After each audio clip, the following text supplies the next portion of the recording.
नमस्कार स्वीकार कीजिए संजय चौबे का।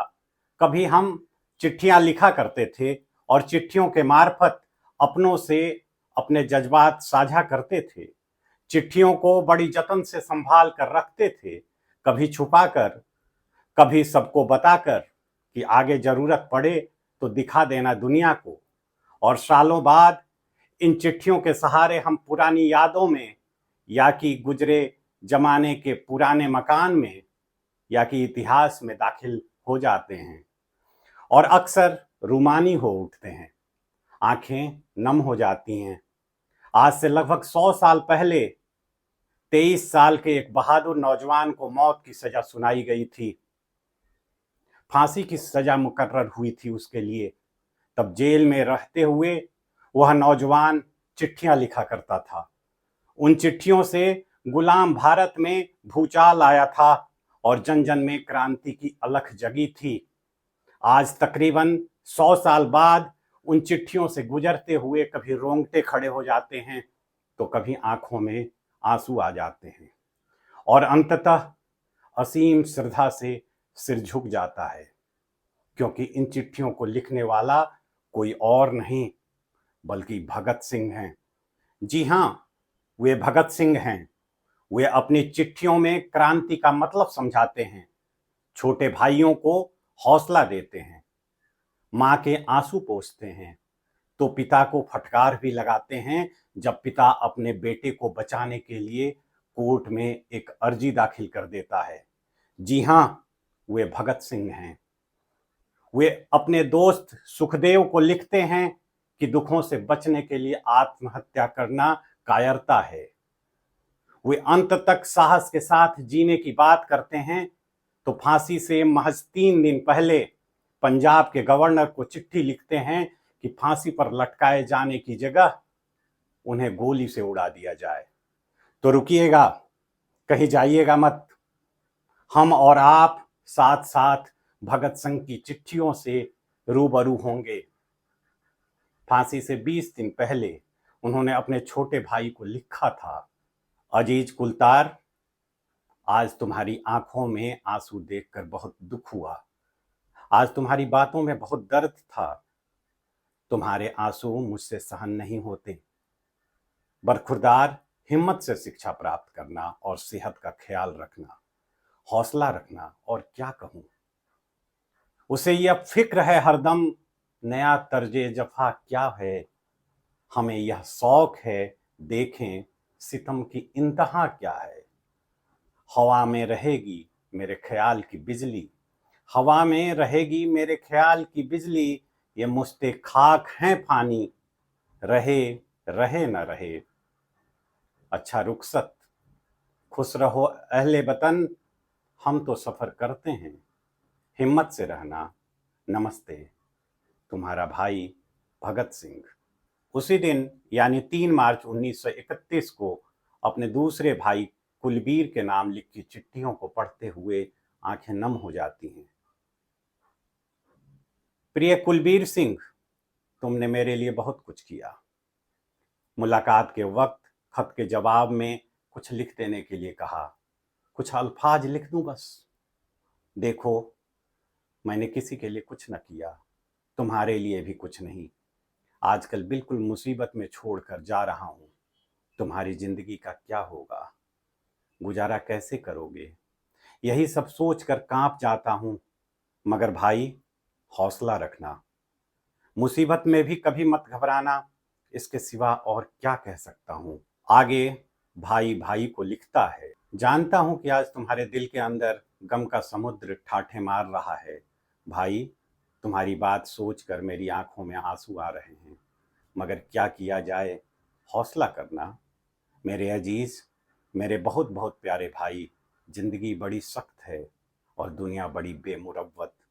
सब लोग बड़े बेरहम हैं।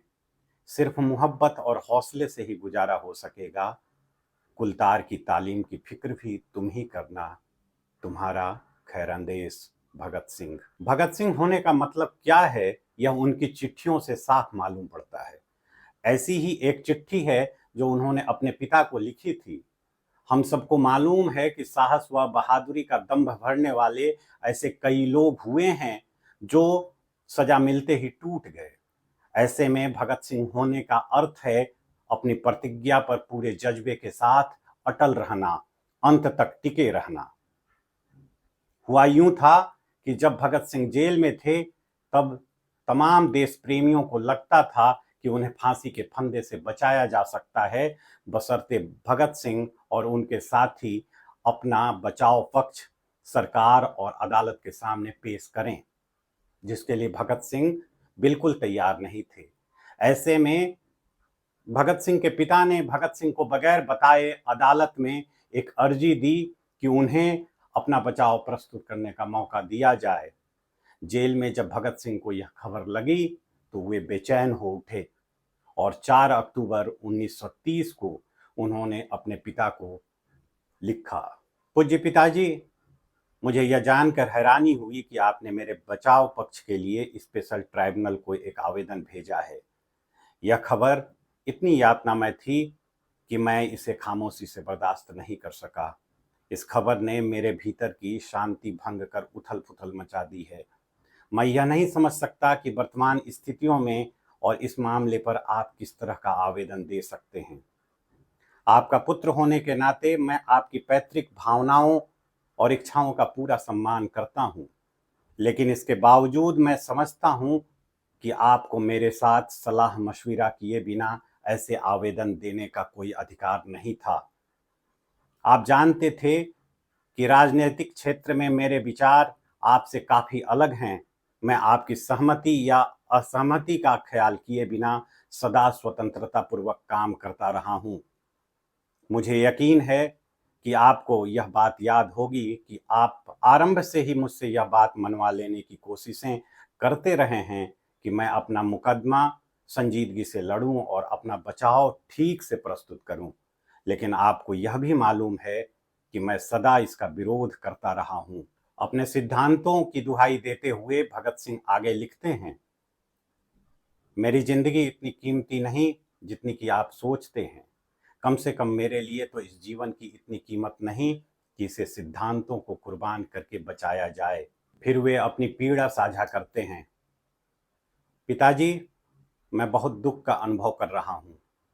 मुझे भय है आप पर दोषारोपण करते हुए या इससे बढ़कर आपके इस काम की निंदा करते हुए मैं कहीं सभ्यता की सीमाएं न लांघ जाऊं और मेरे शब्द ज्यादा सख्त न हो जाएं, लेकिन मैं स्पष्ट शब्दों में अपनी बात अवश्य कहूंगा। यदि कोई अन्य व्यक्ति मुझसे ऐसा व्यवहार करता तो मैं इसे गद्दारी से कम न मानता, लेकिन आपके संदर्भ में मैं इतना ही कहूंगा कि यह एक कमजोरी है, निचले स्तर की कमजोरी। यह एक ऐसा समय था जब हम सबका इम्तिहान हो रहा था। मैं यह कहना चाहता हूं कि आप इस इम्तिहान में नाकाम रहे हैं। मैं जानता हूं कि आप भी इतने ही देश प्रेमी हैं जितना कि कोई और व्यक्ति हो सकता है। मैं जानता हूं कि आपने अपनी पूरी जिंदगी भारत की आज़ादी के लिए लगा दी है, लेकिन इस अहम मोड़ पर आपने ऐसी कमजोरी दिखाई, यह बात मैं समझ नहीं सकता। अंत में मैं आपसे, आपके अन्य मित्रों एवं मेरे मुकदमे में दिलचस्पी लेने वालों से यह कहना चाहता हूं कि मैं आपके इस कदम को नापसंद करता हूं। मैं आज भी अदालत में अपना कोई बचाव प्रस्तुत करने के पक्ष में नहीं हूं। पिता को लिखे इस पत्र का अंत है, आपका आज्ञाकारी भगत सिंह। अंततः भगत सिंह को फांसी की सजा सुना दी गई। तब उन्होंने अपने साथी बटुकेश्वर दत्त को लिखे पत्र में कहा था, प्रिय भाई, मुझे दंड सुना दिया गया है और फांसी का आदेश हुआ है। इन कोठरियों में मेरे अतिरिक्त फांसी की प्रतीक्षा करने वाले बहुत से अपराधी हैं। ये लोग यही प्रार्थना कर रहे हैं कि किसी तरह फांसी से बच जाएं, परंतु उनके बीच शायद मैं ही एक ऐसा आदमी हूं जो बड़ी बेताबी से उस दिन की प्रतीक्षा कर रहा हूं जब मुझे अपने आदर्श के लिए फांसी के फंदे पर झूलने का सौभाग्य प्राप्त होगा। मैं खुशी के साथ फांसी के तख्ते पर चढ़कर दुनिया को दिखा दूंगा कि क्रांतिकारी अपने आदर्शों के लिए कितनी वीरता से बलिदान दे सकते हैं। जीने की अदम्य लालसा लेकिन अपने आदर्शों के लिए फांसी के फंदे का बेताबी से इंतजार करने की भावना का नाम ही भगत सिंह है। फांसी से ठीक एक दिन पहले यानी 22 मार्च 1931 को उन्होंने लिखा, साथियों, स्वाभाविक है कि जीने की इच्छा मुझ में भी होनी चाहिए। मैं इसे छिपाना नहीं चाहता, लेकिन एक शर्त पर जिंदा रह सकता हूं कि मैं कैद होकर या पाबंद होकर जीना नहीं चाहता। 23 साल का वह महान क्रांतिकारी अपनी हसरतों का जिक्र करते हुए आगे लिखता है, एक विचार आज भी मेरे मन में आता है कि देश और मानवता के लिए जो कुछ करने की हसरतें मेरे दिल में थीं, उनका 1000वां भाग भी पूरा नहीं कर सका। अगर स्वतंत्र जिंदा रह सकता तब शायद उन्हें पूरा करने का अवसर मिलता और मैं अपनी हसरतें पूरी कर सकता। इसके सिवाय मेरे मन में कभी कोई लालच फांसी से बचे रहने का नहीं आया। मुझसे अधिक भाग्यशाली कौन होगा? आजकल मुझे स्वयं पर बहुत गर्व है। अब तो बड़ी बेताबी से अंतिम परीक्षा का इंतजार है। कामना है कि यह और नजदीक हो जाए। आपका साथी भगत सिंह।